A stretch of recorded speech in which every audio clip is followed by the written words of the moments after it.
And welcome back for more scary stories to tell in the dark. Let's proceed now with Chapter 2. She was spitting and yowling, just like a cat.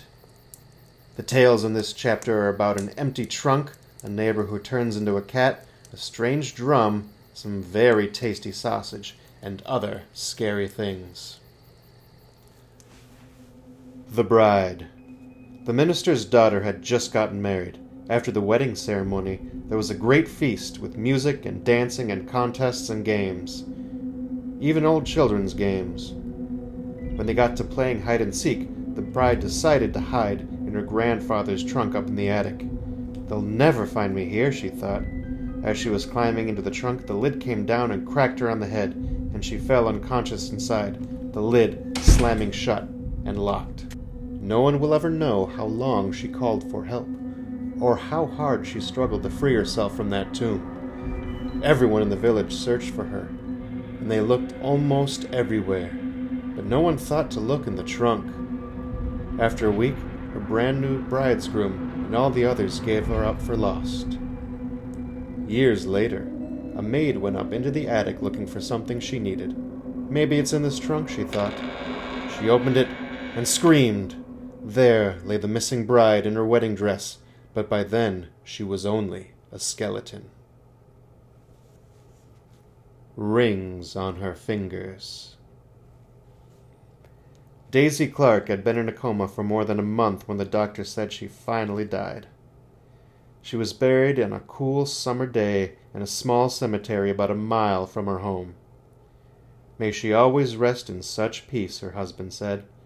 But she didn't. Late that night, a grave robber with a shovel and a lantern began to dig her up. Since the ground was still soft, he quickly reached the coffin and got it open. His hunch was right. Daisy had been buried wearing two valuable rings, a wedding ring with a diamond in it, and a ring with a ruby that glowed as if it were alive. The thief got down on his knees and reached into the coffin to get the rings, but they were stuck so fast on her fingers, so he decided that the only way to get them was to cut her fingers off with a knife. But when he cut into the finger with the wedding ring, it began to bleed, and Daisy Clark began to stir. Suddenly she sat up. Terrified, the thief scrambled to his feet. He accidentally kicked over the lantern, and the light went out. He could hear Daisy climb out of her grave. As she moved past him in the dark, he stood there frozen with fear, clutching the knife in his hand. When Daisy saw him, she pulled her shroud around her and said, "Who are you?" When the grave robber heard this corpse speak, he ran. Daisy shrugged her shoulders and walked on, and never once looked back. But in his fear and confusion, the thief fled in the wrong direction. He pitched headlong into her grave, fell on the knife, and stabbed himself. While Daisy walked home, the thief bled to death. The Drum. Once there were two sisters. Dolores was 7 and Sandra was 5. They lived in a small house in the country with their mother and their baby brother, Arthur. Their father was a seaman and was away on a long voyage. One day Dolores and Sandra were running across a field near their house when they met a gypsy girl playing a drum. Her family was camping in a field for a few days. As the girl played, a little mechanical man and woman came out of the drum and danced. Dolores and Sandra had never seen such a drum, and they begged the girl to give it to them. She looked at them and laughed. "I will give it to you," she said, "but only if you are really bad. Come back tomorrow and tell me how bad you were, and I will see." As soon as the two sisters got home, they started shouting, which was against the rules of the house. They wrote all over the walls with their crayons. At supper they spilled their food, and when it was time for bed they wouldn't go. They did everything they could think of to upset their mother. They were really bad. Early the next morning they hurried off to find the gypsy girl. "We were really bad yesterday," they told her, "so please give us the drum." But when they told her what they had done, the gypsy girl laughed. "Oh, you must be much worse than that if I am to give you the drum," she said. As soon as Dolores and Sandra got home, they pulled up all the flowers in the garden. They let the pig out and chased it away. They tore their clothes, they sloshed in the mud, and they were a lot worse than they were the day before. "If you do not stop," their mother said, "I will go away and take Arthur with me, and you will get a new mother with glass eyes and a wooden tail." That scared Dolores and Sandra. They loved their mother, and they loved Arthur. They could not imagine being without them, and they began to cry. "I don't want to leave you," their mother said, "but unless you change your behavior, I will have to leave you." "We'll be good," the girls promised. Yet they did not really believe that their mother would go away. "She's just trying to scare us," Dolores said later. "We'll get that drum tomorrow," said Sandra. "Then we'll be good again." Early the next morning, they rushed off to find the gypsy girl. When they found her, she was playing with the drum again, and the little man and woman were dancing. They told the gypsy girl how bad they had been the day before. "That must be enough to get the drum," they said. "Oh no," said the gypsy girl. "You must be much worse than that." "But we promised our mother to be good from now on," the girl said. "If you really want the drum," said the gypsy girl, "you must be much worse." "It's only for one more day," Dolores said to Sandra. "Then we'll have the drum." "I hope you're right," Sandra said. As soon as they got home, they beat the dog with a stick, they broke the dishes, they tore the clothes to pieces, they spanked their baby brother Arthur, and their mom began to cry. "You're not keeping your promise," she said. "We'll be good," Dolores said. "We promise," Sandra agreed. "I can't wait much longer," said their mother. "Please try." Early the next morning, before the mother was awake, Dolores and Sandra ran to see the gypsy girl. They told her all the bad things that they had done the day before. "We were horrid," said Sandra. "We were worse than we had ever been," Dolores said. "Can we have the drum now, please?" "No," the gypsy girl said. "I never meant to give it to you. It was just a game we were playing. I thought you knew that." Dolores and Sandra began to cry. They rushed home as quickly as they could, but their mother and Arthur were gone. "They're out shopping," said Dolores. "They'll be back soon." But they were still not back when lunch came.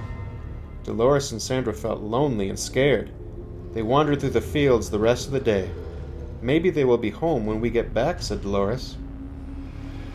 When they got home, they saw through the window that the lamps were lit, and there was a fire in the fireplace.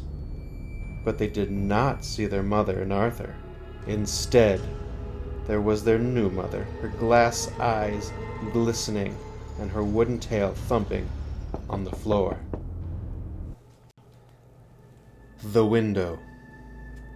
Margaret and her brothers, Paul and David, shared a small house on top of a hill just outside the village. It was so warm one summer's night that Margaret could not sleep. She sat up in bed in the darkness of her room, watching the moon move across the sky. Suddenly, something caught her eye.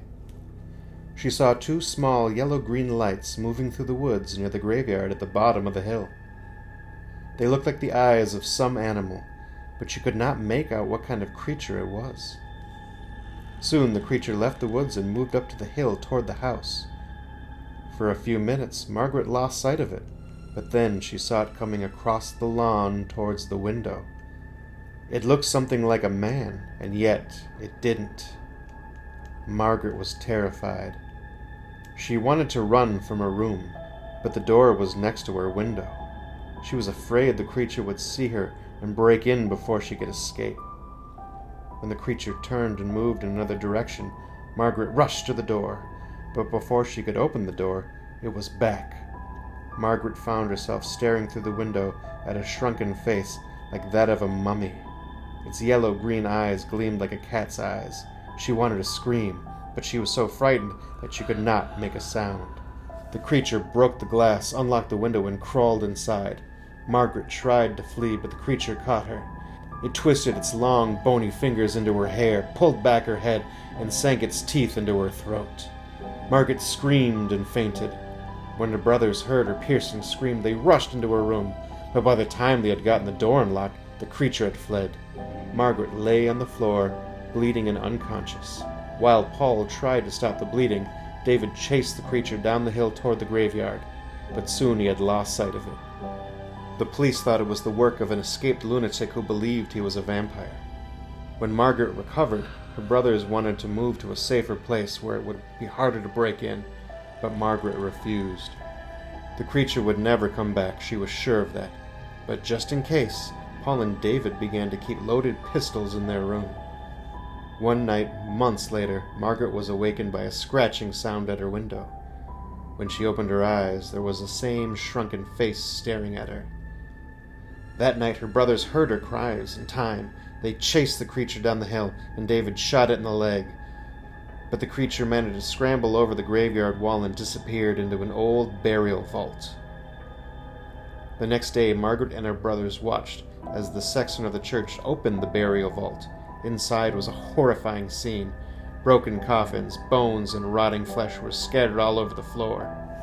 Only one coffin had not been disturbed. When the sexton opened it, there lay the creature with the shrunken face that attacked Margaret. The telltale bullet was still in its leg. They did the only thing they knew of to rid themselves of a vampire. The sexton built a roaring blaze outside the vault and fed the shrunken body to the flames, and they watched as the body burned until nothing remained but ashes. Wonderful sausage. One dark, rainy Saturday afternoon, a fat, jolly butcher named Samuel Blunt had an argument over money with his wife, Eloise. Blunt lost his temper and killed Eloise, but he ground her up into a sausage meat and buried her bones under a big flat rock in the backyard. To keep the murder a secret, he told everyone that she had just moved away. Blunt mixed his new sausage meat with pork, then seasoned it with salt and pepper, added some sage, thyme, and a bit of garlic. To give it a special flavor, he smoked it in his smokehouse for a while. He called it Blunt's Special Sausage. There was such a demand for this new sausage that Blunt bought the best hogs he could find and started raising his own pork. He also kept a sharp lookout for humans who just might make a tasty snack.